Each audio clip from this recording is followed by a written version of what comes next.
Salut, je suis Christelle ici de la chaîne Académie de la Nouvelle Conscience. Alors j'avais envie de vous partager ce soir quelques petits exercices d'ancrage de Kundalini que je suis en train de faire. Je voulais vous partager à l'ensemble pour celles et ceux pour qui ça pourrait être une source d'inspiration ou pas. Donc je vais vous montrer ça. Voilà, je vais faire mes petits exercices et partager avec vous en même temps que je pratique. Alors, je vais poser le téléphone. Alors, quelques petits exercices d'ancrage. Très souvent, ma Kundalini me fait mettre comme ça.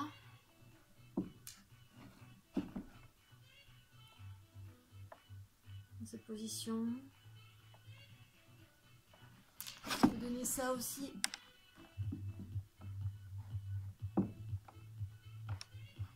Et travailler sur le souffle en même temps. En écartant, en poussant les... On pousse les genoux vers l'extérieur. Avec les coudes. Alors, je refais ça.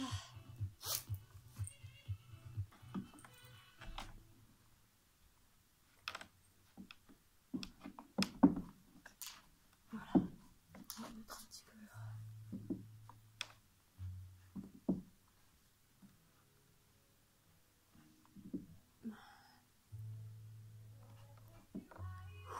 On pense à respirer.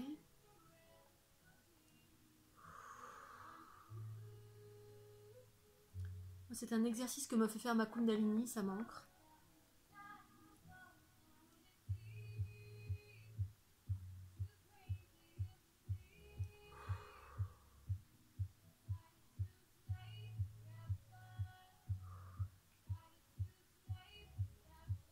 Donc rester dans cette position le plus longtemps possible. Ça permet de s'étirer, d'étirer au niveau des chevilles. Les chevilles, c'est l'ancrage aussi. Les genoux, les chevilles, le bassin, écarter le bassin. Au niveau également des têtes osseuses. Ça permet également à certaines énergies de descendre, de se destituer de certaines énergies de basse fréquence.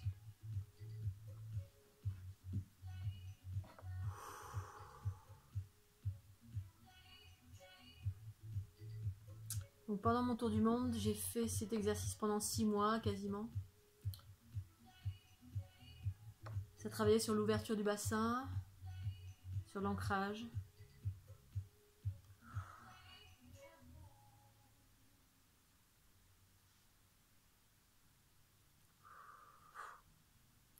Donc vous laissez venir s'il y a des mouvements spontanés qui veulent arriver ou pas. En fait, j'ai des mouvements spontanés qui surgissent. Mes mains se mettent à vibrer. Elles sont pluguées l'une en face de l'autre et ça descend vers le bas.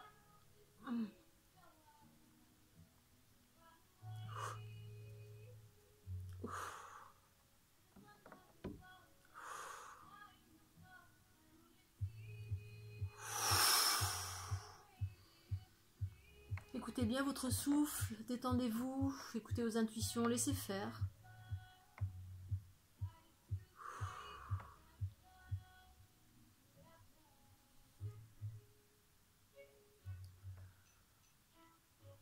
Je vous montre de profil. Je donne ça encore.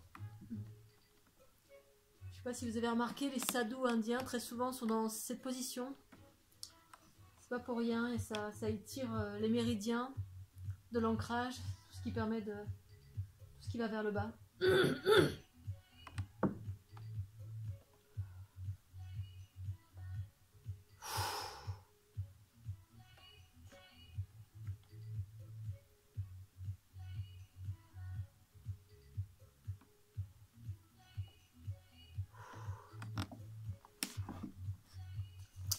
Ensuite, un autre exercice d'ancrage qui se fait naturellement lorsque j'ai besoin vraiment d'un très très gros ancrage. Mes mains, mes poings viennent s'ancrer ici, comme si j'étais aspirée ici entre mes deux jambes, de cette façon-là. Alors, je vais essayer de reculer un petit peu. On va reculer un petit peu la caméra. comptais aller me coucher, mais finalement, pas de dodo, exercice.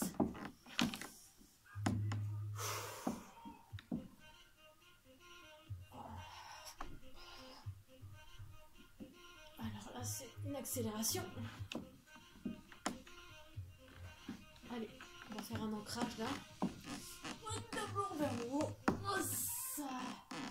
Hop.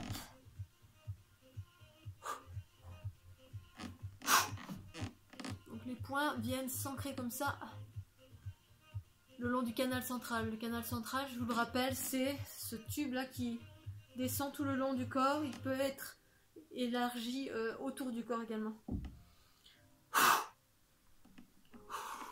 Les jambes peuvent se mettre à bouger là comme ça. Ça c'est un signe d'ancrage chez moi. Donc, vous pouvez essayer de faire ce mouvement là, voir ce que ça donne chez vous. Ou alors abandonnez-vous. Ça fait ça aussi. Alternativement, les épaules se mettent à bouger de droite à gauche, tout en maintenant les poings ancrés entre les jambes, dans le canal central. Ancrage, ancrage, ancrage. Le profil, ça donnerait ça.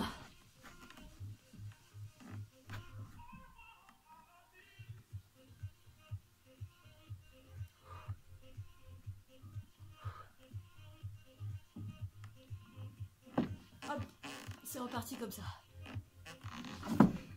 Donc la Kundalini me fait faire ça naturellement. Là pour l'ancrage, l'assise d'ancrage. Et restituer des énergies au niveau du bas. Quand ça part comme ça vers le bas, les deux mains jointes vers le bas, il y a des énergies qui repartent vers le bas, des énergies de basse fréquence.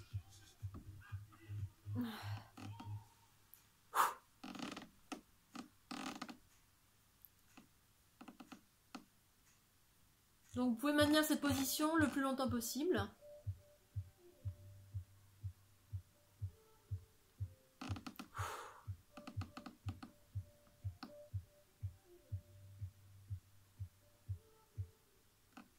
Voilà. Je vais vous montrer cette petite position. Voilà, avant d'aller au dodo. Petit exercice d'ancrage, donc je voulais vous partager. Pour celles et ceux qui ont envie de pratiquer une nouvelle technique qui, chez moi, provient de ma Kundalini. Et donc qui fait travailler les parties basses, le bassin. C'est quelque chose que j'ai pratiqué pendant 6 mois en 2012, quand ma Kundalini s'est ouverte en grand. Je vous le rappelle, ma Kundalini, en ce qui me concerne, il y a les parties basses et les parties hautes qui s'animent. C'est-à-dire ça ne s'arrête pas, c'est pas uniquement le long des chakras, c'est des énergies qui viennent du bas, énergie vitale qui me projette en arrière. Et ensuite, donc ça monte, et ensuite ça vient chercher l'informationnel, la conscience qui redescend. Et en même temps, il y a de la musique. La la la la la. Voilà, donc ça monte, enfin ça monte, ça descend, ça monte, ça descend. Récemment, j'ai parlé de la Kundalini à quelqu'un qui me disait « Oh non, mais la Kundalini, c'est pas bien. » Enfin, c'est pas bien, dans le sens où il me disait « Oui, mais c'est une énergie qui monte, ça t'ancre pas. » Et en fait, c'est une personne qui ne connaissait pas ma façon de fonctionner et qui s'est basée sur une vision de la Kundalini, celle qui est la plus relayée dans le monde, hein, les serpents qui montent le long des chakras et qui s'arrêtent au niveau de la fontanelle pour aller abonder au niveau du 3e œil, la fontanelle, etc. Alors qu'en fait, c'est plutôt moi, c'est des énergies cosmotelluriques qui me traversent et qui traversent tout mon corps. De bas en haut, de bas en haut, le haut, le bas, le haut, le bas, pour pouvoir s'unifier, s'équilibrer et constituer l'unité des deux. Voilà, donc là c'était le petit exercice d'ancrage, pour celles et ceux qui en ce moment ont besoin d'ancrage, de s'accroupir de cette façon, avec les mains jointes, et en étirant sur les genoux le plus possible, en étirant, en écartant, ça travaille au niveau du bassin, ça ouvre. Ça travaille au niveau de l'aine, ici.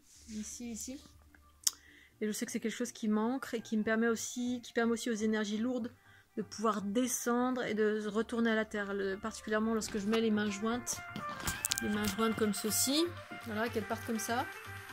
Les énergies, les mains se mettent à vibrer et ça part vers le bas. Voilà, je restitue des choses. En général, ce sont des résidus, hein, c'est ce qui me... C'est chez moi, c'est ce qui me pollue en fait. Lorsque j'absorbe, je suis une transformatrice, donc empathie, spasmophile, voilà, toutes les personnes qui n'ont pas mis de mots encore sur vos symptômes. Eh bien, en ce qui me concerne, il reste des résidus très souvent, c'est-à-dire des choses lourdes, un peu comme des caillots, des caillots dans les reins, ce genre de choses. Hein. Souvent, à l'extérieur, quand je voyais des thérapeutes, quand j'étais plus jeune, on me parlait de... Ou même encore récemment, quelqu'un m'avait parlé de résidus, et moi je le savais. Je savais que, de par ma conscience, que j'avais des résidus qui allaient se mettre dans différents espaces de mon corps, ce qui créait des problématiques physiques. Et selon la grandeur et le nombre de choses que j'absorbe, eh bien ces résidus, j'arrive pas à les éliminer. Et donc ils viennent faire mal physiquement si je suis pas assez haute en fréquence ou s'il y a trop de choses, si je suis pas assez ancrée. Voilà, donc ce petit exercice, je m'attelle à le faire tous les jours, autant que possible.